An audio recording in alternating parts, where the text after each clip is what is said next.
Salut les créateurs, j'espère que vous allez bien. Dans cette vidéo, je vais vous partager mon analyse de l'utilisation de la Pocket 2. Dans quelle situation est-elle adaptée? Dans quelle situation faut-il continuer à privilégier peut-être son smartphone ou une action cam? Plein de questions que je me suis posées et je vous détaille tout ça dans la suite de cette vidéo. A noter que si vous êtes là pour chercher des informations concernant les specs de la Pocket 2, je vous ai fait une vidéo dédiée, je vous la mets dans une fiche.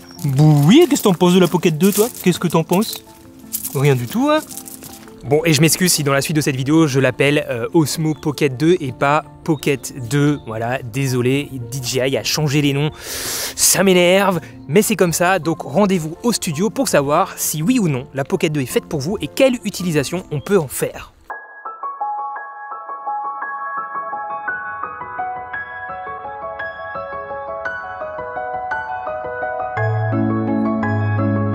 Justement, parlons-en de cette utilisation de l'Osmo Pocket. Qui utilise l'Osmo Pocket et pour quel type de vidéos et de photos, mais principalement de vidéos. Première utilisation que j'ai pu identifier, les personnes qui souhaiteraient mettre un premier pied dans la réalisation de vidéos un petit peu plus travaillées et qui n'auraient pas un smartphone de très grande qualité avec une très bonne caméra. Potentiellement, l'Osmo Pocket est une solution pour ces personnes-là.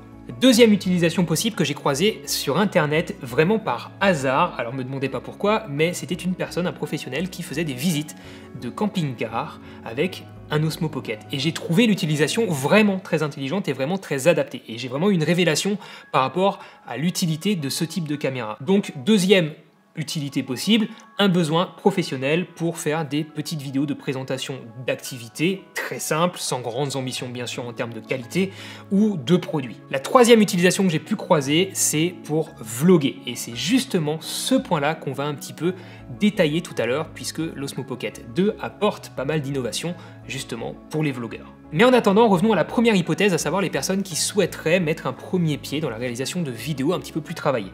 Je suis pas convaincu que l'Osmo Pocket soit une bonne solution pour ces personnes-là, d'autant plus si celles-ci ont l'habitude déjà de filmer avec leur smartphone, à savoir que les smartphones aujourd'hui ont quand même une très bonne qualité photo et vidéo, souvent même meilleure que l'Osmo Pocket 1 et que l'Osmo Pocket 2, qui n'est pas radicalement meilleur que l'Osmo Pocket 1 d'après les premiers tests que j'ai pu faire.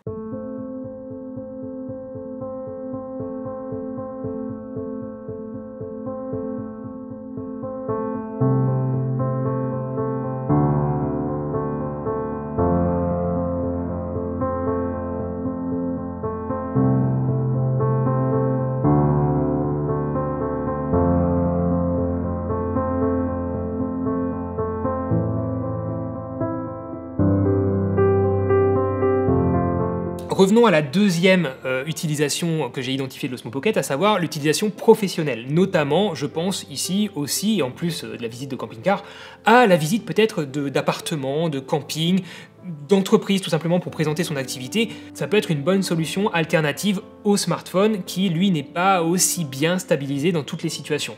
Là vous avez quand même un petit outil que vous pouvez manipuler dans tous les sens, même sans beaucoup d'expérience vous allez obtenir une vidéo stable. Attention juste quand même au mouvement haut-bas qui se voit énormément sur l'Osmo Pocket et c'est tout à fait normal puisque sa petite taille est à la fois son gros point fort et son gros point faible. Bref, pour des pros, effectivement, avoir des vidéos stables, c'est plus agréable à regarder et ça fait plus qualitatif. Attention bien sûr à la qualité de ces tout petits capteurs, il ne faut pas être trop exigeant non plus. On arrive donc à la troisième utilisation que j'ai identifiée, à savoir le vlog. Donc l'Osmo Pocket 1 n'était pas vraiment satisfaisante à ce niveau-là selon moi, c'est pas quelque chose qui m'a séduit, je me voyais pas vlogger avec tout simplement à cause du manque de qualité. Et je vais pas avoir une augmentation incroyable de la qualité sur l'Osmo Pocket 2, ce qui me fait dire que pour mon usage, pour vlogger, ça fera pas le job. Mais je suis obligé un petit peu de détailler ça. Il faut savoir quand même que sur ma chaîne, vous le savez si vous êtes là, je parle de photos, de vidéos, je vends de la photo et de la vidéo à des clients, j'essaie de vous enseigner la belle image photo et vidéo, donc je peux pas vraiment me satisfaire de cette image-là.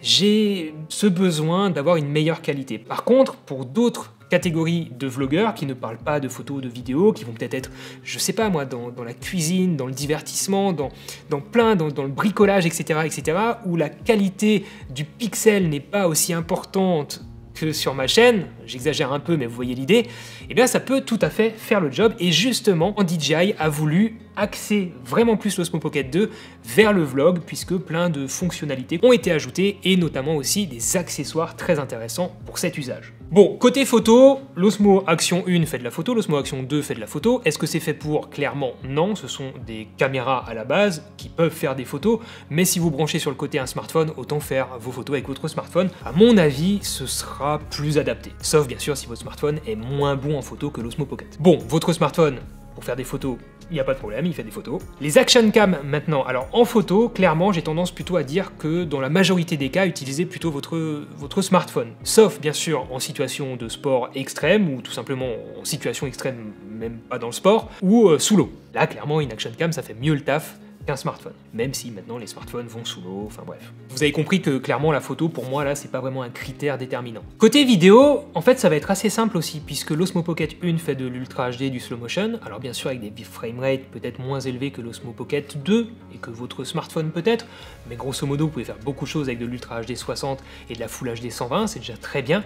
L'Osmo Pocket 2 du coup fait de l'Ultra HD 60 aussi, et par contre du slow motion 240, c'est mieux, mais vous allez perdre en qualité, il va falloir plus de lumière, etc., etc. On connaît ces contraintes-là. Sur votre smartphone aujourd'hui, l'Ultra HD 60, ça devient un peu un standard sur les smartphones les plus récents. Bien sûr, si vous n'avez pas de smartphone aussi performant, est-ce que c'est dramatique de ne pas faire de l'Ultra HD 60? Pas forcément. Et les action cam font elles aussi un petit peu tout aujourd'hui de l'Ultra HD, au moins 30, si pas 60. Maintenant, ça devient presque un standard. Grosso modo, côté performance pure vidéo, sans parler de la qualité en elle-même, de la dynamique de l'image, toutes ces options-là se valent grosso modo.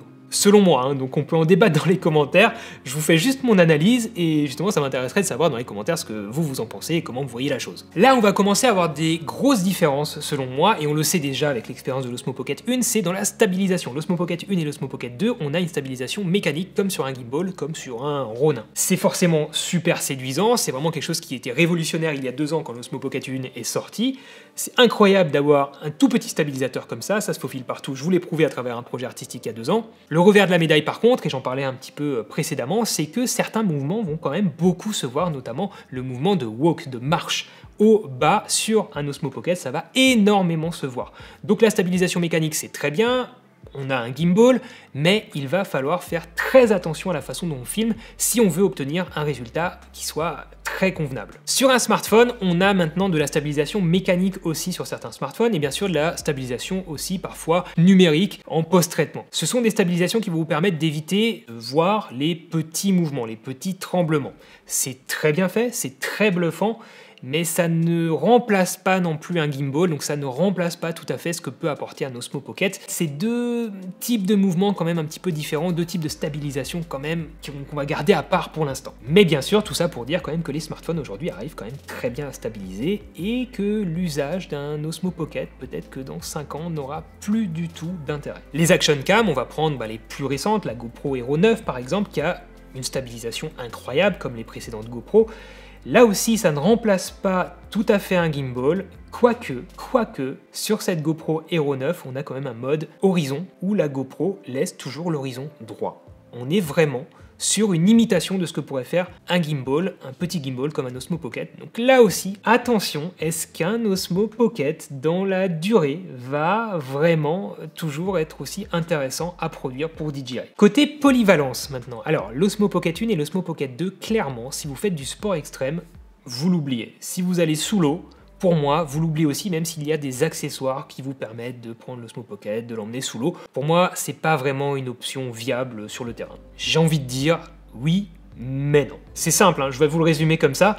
Une stabilisation mécanique, c'est bien, mais c'est fragile. Le smartphone, pour du sport extrême, pour des situations un petit peu complexes, pour aller sous l'eau, pareil, j'ai envie de dire oui, mais plutôt non. Bien sûr, par contre, les action cam sont là pour ça, et là c'est un grand oui, elles sont conçues, créées, imaginées pour ça, donc il n'y a pas de souci. Côté options, je vais pas lister toutes les options des Osmo Pocket, des smartphones et des GoPro ou des action cam, ce serait beaucoup trop long, c'est pas forcément toujours comparable. J'ai juste essayé d'identifier certaines options qui sont très intéressantes et qui vont pouvoir démarquer l'une ou l'autre des solutions. Les Osmo Pocket, pour moi, l'option principale que je retiens, qui va potentiellement être intéressante, c'est l'Active Track de DJI. L'Active Track, pour ceux qui ne connaîtraient pas, c'est un système qui permet d'identifier automatiquement le sujet à suivre. Et la caméra, ici en l'occurrence l'Osmo Pocket, va automatiquement suivre votre sujet, se déplacer, bouger la caméra pour ne jamais perdre du cadre votre sujet. Donc ça marche relativement bien, on connaît ça très bien sur les drones DJI. La technologie fonctionne depuis pas mal d'années, on peut avoir confiance en cette technologie dans une certaine mesure, bien sûr il ne faut pas bouger trop vite, trop s'éloigner, etc., etc. Mais c'est très intéressant pour certains usages, notamment le vlog. Les smartphones, en termes d'options, je ne vais pas les lister, mais clairement, et j'en parle parce que ça va se ressentir dans le prix, vous vous en doutez, ça ne fait pas que caméra. C'est un téléphone, un agenda, ça sert à checker les mails, bref, je vous fais pas la liste, mais on peut faire énormément de choses. Il faut mettre ça dans la balance, hein, forcément. Et l'Action Cam, côté options intéressantes, honnêtement, il y en a des options, mais j'arrive pas à en identifier une précise qui soit un putain d'argument pour l'Action Cam. En termes d'options, de fonctionnalité, hein. Là, pour moi, l'Active Track, c'est vraiment un plus. Et on ne peut pas avoir ça sur une Action Cam, puisqu'elle ne va pas se déplacer tout seul pour vous cadrer. Et si vous avez une option, une suggestion, vous me dites ça dans les commentaires, peut-être que j'ai oublié quelque chose. Côté prix, en gros, tout se vaut sauf le smartphone, puisque ça dépend du smartphone que vous achetez. Vous avez des smartphones entre, je sais pas moi, 300 € jusqu'à 1400, 1500, 2000 €, je sais pas trop. Donc bon, fourchette large. Par contre, pour l'Osmo Pocket 1, l'Osmo Pocket 2 et la GoPro ou l'Action Cam, en gros, on est en dessous des 400 €. À peu près au même tarif, à savoir que l'Osmo Pocket 1 va sans doute baisser de prix dans les prochains mois, dans les prochaines semaines. Ce que j'ai envie de conclure de ce tableau, c'est que je pense que l'Osmo Pocket va avoir du mal à trouver son public. Et je pense que l'Osmo Pocket 1, même si elle a été beaucoup vendue, a finalement peut-être aussi eu du mal à vraiment séduire son public qu'il avait potentiellement déjà acheté. Donc, est-ce que l'Osmo Pocket 2 va vraiment reséduire ce public ou séduire un nouveau public? Je suis pas sûr. Et je vais vous donner mes potentielles raisons. Déjà, on l'a vu, c'est un tout petit gimbal qui se glisse dans la poche et qui permet sur le papier de faire de belles vidéos stables, un petit peu dans n'importe quel type de situation ou presque. Mais sa petite taille, on l'a vu, est aussi son plus gros défaut, puisque petit capteur, forcément, fragilité aussi, on l'a vu, et difficulté pour un amateur de vraiment bien stabiliser l'axe vertical pour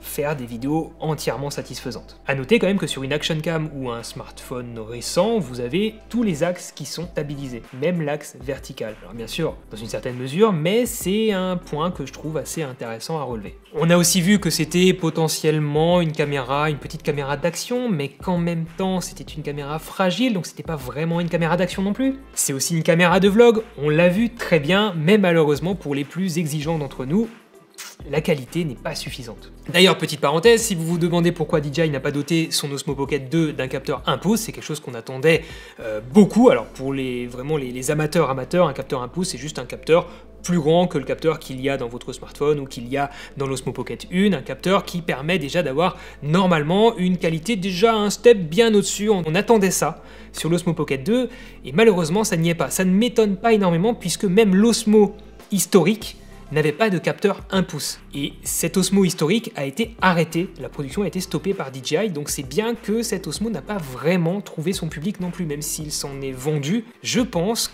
voilà, que le produit a eu du mal à trouver son public. Et c'est pour ça que j'ai un petit peu de mal à savoir si l'Osmo Pocket va vraiment marcher dans la durée. Bon, ce capteur 1 pouce, peut-être que ça viendra un jour sur l'Osmo Pocket, peut-être la version 3, qui sait, franchement ça pourrait être intéressant, mais dans ce cas-là on tomberait peut-être dans l'Osmo, plus grand, plus lourd, plus encombrant, et du coup produit qui a été arrêté au bout de quelques années. Je sais pas. Encore une fois, c'est une analyse très personnelle que je vous partage, et on peut en débattre dans les commentaires, ça m'intéresserait de voir comment vous voyez ce type de produit, quelle différence vous faites, et lesquels vous séduisent pour quelles raisons. C'est une vraie question que je me pose. Passons maintenant à la conclusion. Point par point, utilisation par utilisation, est-ce que l'Osmo Pocket 2 est potentiellement fait pour vous ou pas? Premièrement, si vous faites du sport extrême, on l'a vu, que ce soit l'Osmo Pocket 1 ou 2, pour moi, ce n'est pas adapté. Ensuite, si vous risquez d'être éclaboussé par de l'eau ou autre chose, ce que vous voulez, pareil, je pense que ce n'est pas adapté. Autant prendre une Action Cam, autant prendre un smartphone qui résiste à l'eau. Je vous rappelle que pour moi, l'accessoire qui permet à l'Osmo Pocket d'être étanche n'est pas viable sur le terrain. C'est pas vraiment une option que j'envisage. Moi, ce que je veux, c'est un truc qui soit passe-partout tout de suite. Je veux pas l'accessoiriser. Le moins je mets d'accessoires, le mieux je me porte. Donc là, clairement, mettre un gimbal dans une espèce de cage imperméable, c'est vraiment pas mon truc. Si maintenant vous cherchez à réaliser de simples souvenirs de vacances, des souvenirs familiaux peut-être, sans grande prétention question de qualité, je dirais que déjà l'Osmo Pocket 1 est une solution qui sera très bien pour vous. Vous n'avez pas forcément besoin de l'Osmo Pocket 2 pour ça. Et bien sûr, vous pouvez aussi utiliser votre smartphone, mais ça, je pense que vous le faites déjà. Si maintenant vous voulez faire un premier pas vers des vidéos un petit peu plus travaillées, un petit peu plus cinématographiques, dans ce cas-là, je pense que l'Osmo Pocket 2 peut être intéressante pour vous, mais à deux conditions. Premièrement, que votre smartphone a une moins bonne qualité d'image que l'Osmo Pocket 2, et deuxièmement, uniquement si vous me promettez de faire attention aux mouvements de caméra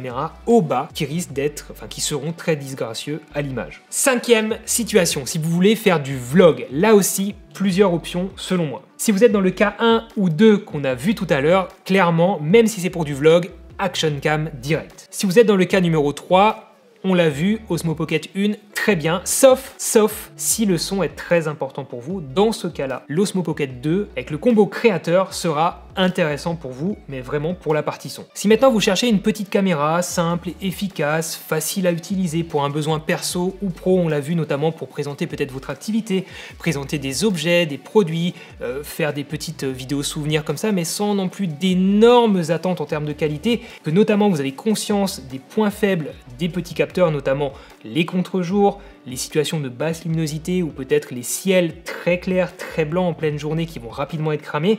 Si vous avez conscience de tout ça et de ce que vous faites, dans ce cas-là, je dirais que l'Osmo Pocket 2 est une bonne solution pour vous. Ça reste un outil de création plutôt intéressant, assez particulier, unique et qui, je pense, vous permettra de vous épanouir même à moyen et long terme. Si maintenant votre objectif c'est de vraiment vous mettre à la vidéo et d'essayer de réaliser du contenu de type épique, b-roll, cinématique, spicy biscuit, pourquoi pas, mais honnêtement, je vous conseillerais plutôt d'économiser un petit peu plus pour potentiellement vous offrir, par exemple, un Canon G7X, un Sony RX100 Mark IV, par exemple, ou peut-être même un Canon M50 si vous économisez un petit peu plus ou si vous misez sur de l'occasion. Ce sera beaucoup plus épanouissant, plus polyvalent d'une certaine manière, et à mon avis, vous apprendrez plus de choses avec ce type de boîtier qu'avec un Osmo Pocket. C'est plus ergonomique et vous pourrez vraiment apprendre la photo et la vidéo à travers les réglages de base que vous pourrez modifier vraiment et voir l'impact sur votre image beaucoup plus facilement que sur un tout petit Osmo Pocket ou une Action Cam. Si vous avez des choses à ajouter, n'oubliez pas que les commentaires sont là pour en discuter. Merci de m'avoir suivi, j'espère que j'ai pu vous éclairer